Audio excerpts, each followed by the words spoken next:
Depuis ce lundi 26 août, c'est un cargo de la police nationale qui occupe la gare Lavage de Yopougon. Une fermeture temporaire qui n'est pas sans conséquences pour les usagers. J'ai constaté que la gare est vide. On arrive là et puis il n'y a plus de voitures, on ne sait pas en fait qu'est-ce qui se passe. Je venais là pour rallier le plateau, mais j'arrive, je me rends compte qu'il n'y a pas de véhicule en ce moment.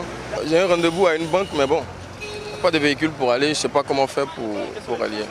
À l'origine de cette fermeture, l'assassinat d'un gendarme, riverain de cette gare interurbaine, la veille, le dimanche 25 août 2019.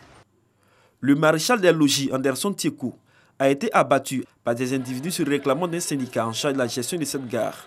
Vu les discotes entre eux, ils ont commencé à rentrer dans le secteur qui est notre quartier à la Sikouji, en train de se défiler avec des gourdins, des machettes et des os de l'homme. Donc le gendarme concerné qui est aussi riverain comme nous, les a interpellés. Ne rentrez pas dans le quartier pour passer avec des machettes. Vous êtes bizarre, c'est pas bien. Ça va effrayer les parents, les enfants et autres. Si vous voulez faire votre palabre, allez-y entre vous au lavage là, faites votre palabre. Ils sont tombés sur lui. Derrière lui, ils ont commencé à le piquer. Ils ont piqué dans ses pieds pour l'affaiblir. Il y a quelqu'un qui a pris un caillou pour l'ansommer. C'est ainsi que son âme est tombée. Donc c'est son âme qu'il cherchait. Et il va s'en rendre compte.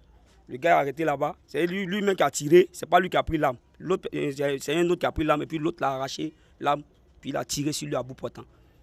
Un tour dans la famille de la victime, c'est la consternation. Son épouse revient sur les derniers instants familiaux avant le drame. Il est venu vers les 16 h là, venu jouer un peu avec les enfants, taquiner sa fille, était un de ses collègues.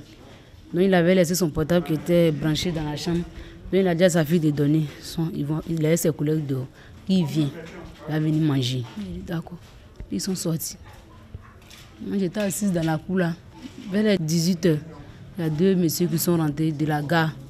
Voilà la gare. Ton mari et moi, ils ont tiré sur lui à la gare là-bas. Il fallait prendre son corps.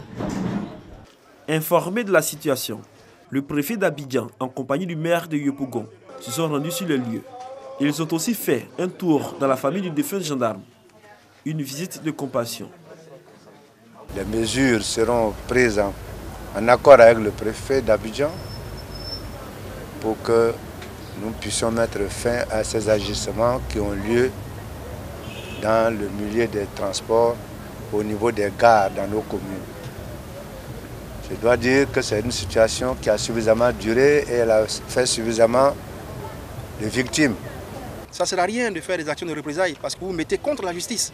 Les forces de l'ordre font leur travail et il y a eu des arrestations immédiatement. Donc appelez au calme, demandez aux uns aux autres de suivre les procédures, de laisser l'administration, la justice, également les forces de l'ordre faire leur travail et vous aurez des résultats. Père de 3 enfants et en fonction de l'état-major de la compagnie d'Abengourou, Anderson Tiekou bénéficiait d'une permission pour les obsèques de sa grand-mère prévue à Bouaké.